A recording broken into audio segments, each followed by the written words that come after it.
You know, people are terrified of losing everything. They build their lives around the idea of security, trying to hold on, trying to control, trying to never fall. But here's the uncomfortable truth nobody wants to admit. Sometimes, losing everything is the best thing that could ever happen to you. Because when you're stripped of all the things you used to hide behind, your job title, your relationship, your image, your money, what you're left with is who you actually are. And that's where the work begins. I'm not talking about just being down for a bit. I'm talking about rock bottom, the kind of place where the silence is deafening, where the nights feel endless, and where you start questioning whether you've got anything left in you to keep going. That's the place where people either break permanently, or they start building something no one can take away from them. When you've got nothing, you stop pretending. You stop performing for the world. You stop chasing applause.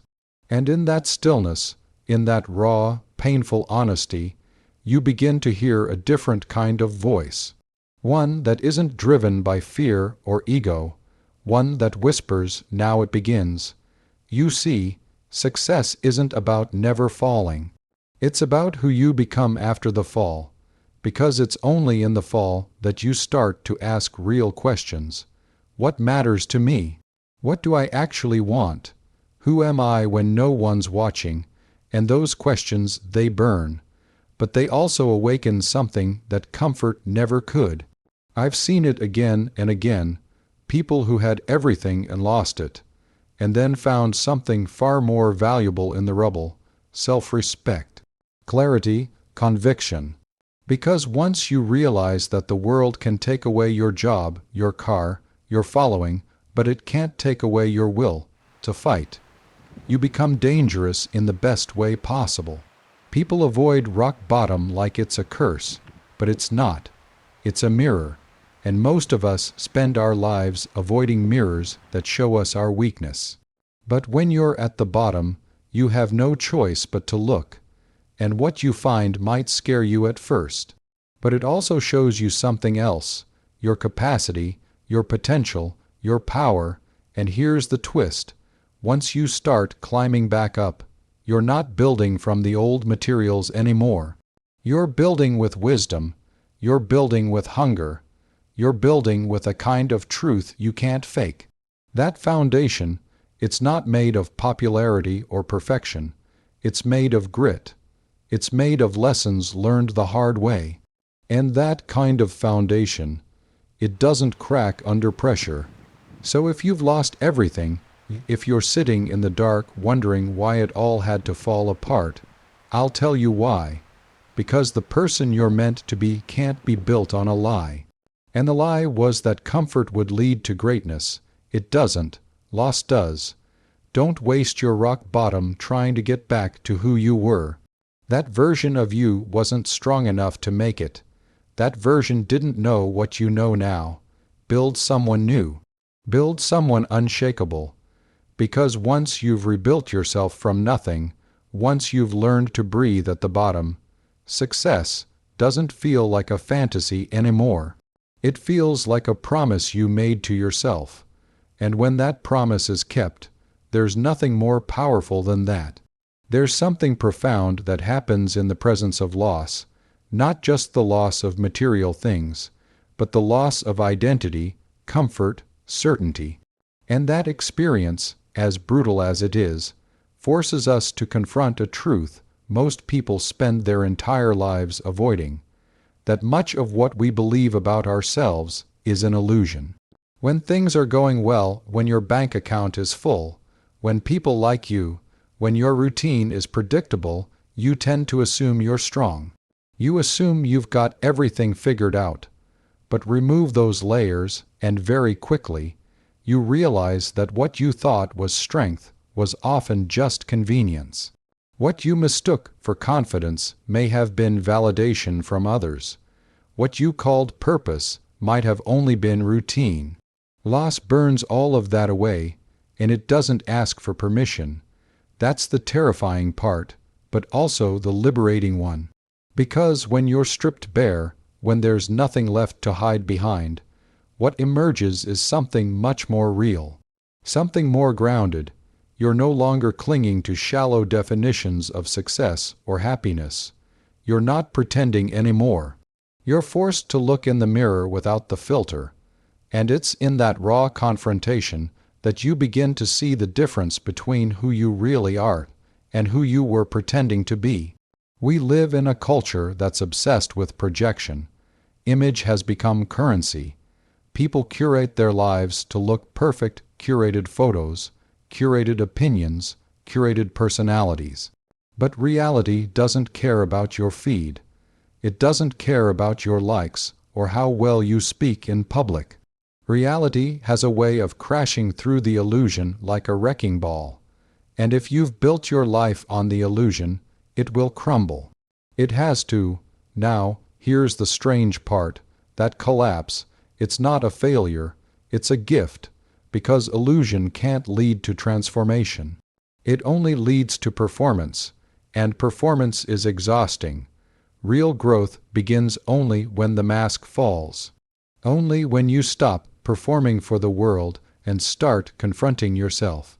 Loss is brutal because it forces you to give up who you thought you were, the version of you that was acceptable to others, the one that fit the mold, the one that played by the rules you did even know you were following.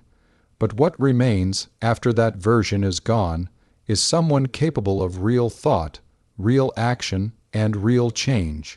That's why some of the most powerful people you'll ever meet are the ones who have walked through fire.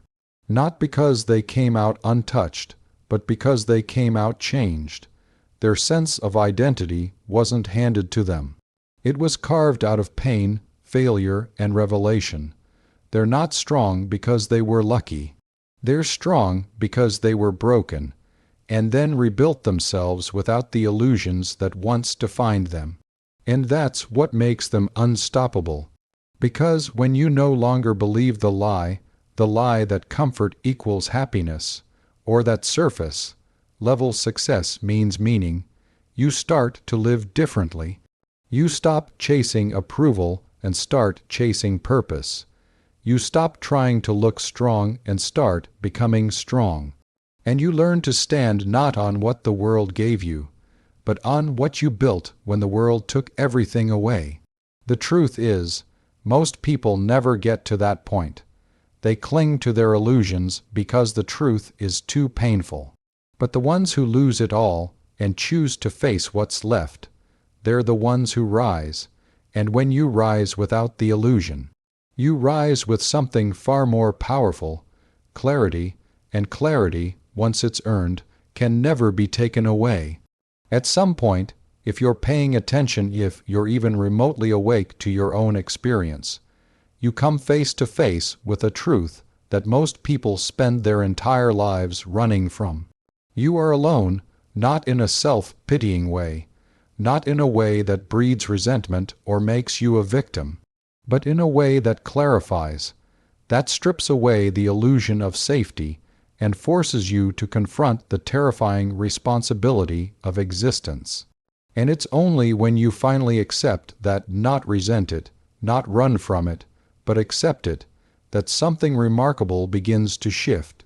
You start to grow, because for the first time you stop looking outward for answers to problems that were never external to begin with.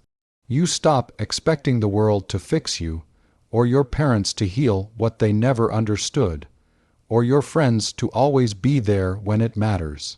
You stop waiting for someone to rescue you. You stop assuming someone should. And in that silence, that honest, cold, hollow silence, you realize you were always the one meant to take the next step. It's funny, isn't it?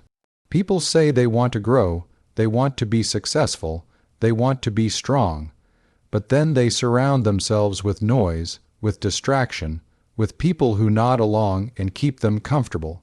You cannot become who you are meant to be while clinging to the illusion that someone else will carry your burden. And here's the paradox: when you truly accept that no one is coming to save you, that you're on your own, that's when you become capable of saving yourself. That's when success stops being this vague fantasy and starts becoming a real possibility. Because now, you're no longer outsourcing your decisions to the crowd. You're no longer waiting for permission to act. You stop negotiating with mediocrity. You start choosing what matters not because someone told you to, but because you must. That's where power lives. You see, success isn't just the result of hard work or talent or luck. It's the result of ownership. Ownership of your choices, your failures, your inner demons. And ownership only comes when you're willing to stand alone, not because you hate people, but because you finally understand that nobody else can walk your path for you. It's in the moments when you feel abandoned that you discover your backbone. It's when no one claps, when no one believes in you, when the room is empty and the work still needs to be done. That's when the real foundation of success is laid. Not in the applause, but in the silence. And make no mistake, the people who make it, the ones who rise, they've all had to cross that desert. They've all had to walk through that isolation, wrestle with doubt, and come out the other side without a map, without a guide, and without an audience. What they gain through that is unshakable. Self-trust, not arrogance, trust. The kind of quiet confidence that says, even if I fall, I'll get back up. Even if no one understands me, I will move forward anyway. Now, some of you may still be hoping it doesn't have to be that way, that maybe someone will come along and make the path easier. And maybe they will, but the truth is that help will never replace your responsibility. It will never walk for you. It might offer you a hand, but it will never give you your voice. You have to find that alone. And when you do, when you embrace the solitude not as a curse, but as a gift, you'll find that the fear starts to fade. And in its place grows something far more valuable, resolve. Because the person who stands alone and still chooses to rise is the person who cannot be stopped. There's a point where everything collapses, where you're no longer who you were, and not yet who you're meant to be. It's not poetic, it's not beautiful, it's brutal. That's rock bottom, and the thing about rock bottom is, it doesn't ask your permission. It doesn't come gently. It doesn't tap you on the shoulder and say, hey, we're going to strip away everything now. No. It hits like a wrecking ball, and it takes everything, your illusions, your plans, your comfort, your crutches. It doesn't just break your heart, it breaks you. And in that moment, there's no script to follow, no step-by-step guide. Just you staring at the rubble of a life you no longer recognize. But here's the hidden truth people don't talk about. Rock bottom is a portal. Not a punishment, not a grave. It's the place where all pretenses are stripped away. And what's left is the real you, unprotected, unfiltered, unrefined. And for most people, that's terrifying. Because they've built their entire lives on being someone they never truly were. But that's also where the reinvention begins. You see, when you have nothing left to lose, you become dangerous in the best way. You stop caring about the approval of people who never understood your journey. You stop following paths that weren't built for your feet. And you start asking questions that actually matter. Who am I really? What do I value? What kind of life is worth rebuilding from the ashes? Rock bottom isn't the end. It's the beginning of deliberate living. You start making decisions not out of fear, but out of clarity. You no longer need to impress, perform, or conform. You've seen the worst of it, and you survived. You've felt the sting of failure, of betrayal, of loss, and you're still breathing. That kind of experience creates a new internal architecture. One made not of glass but of steel. You stop pretending to be someone who's fine when you're not. You stop lying to yourself about what you want.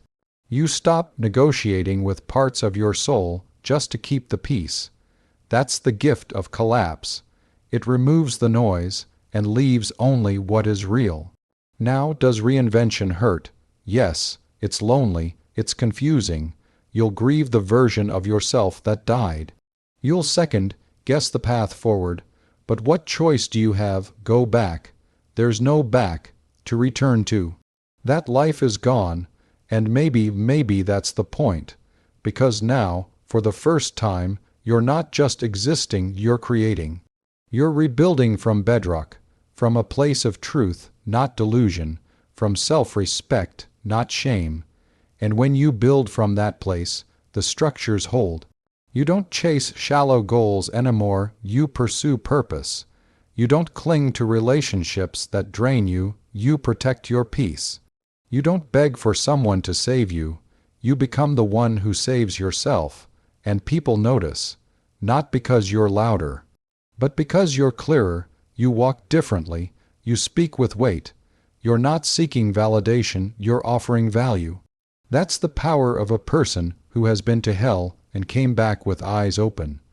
You see, most people are so terrified of falling apart that they never allow themselves to be remade. But the ones who do, the ones who are brave enough to sit in the ashes, to look at their shattered self and say, "Okay, now what?" They become something this world desperately needs: authentic, resilient, whole. And that's the truth no one tells you. The moment you hit rock bottom is the moment you're finally free to rise, not as a version of who you were, but as who you were always meant to be.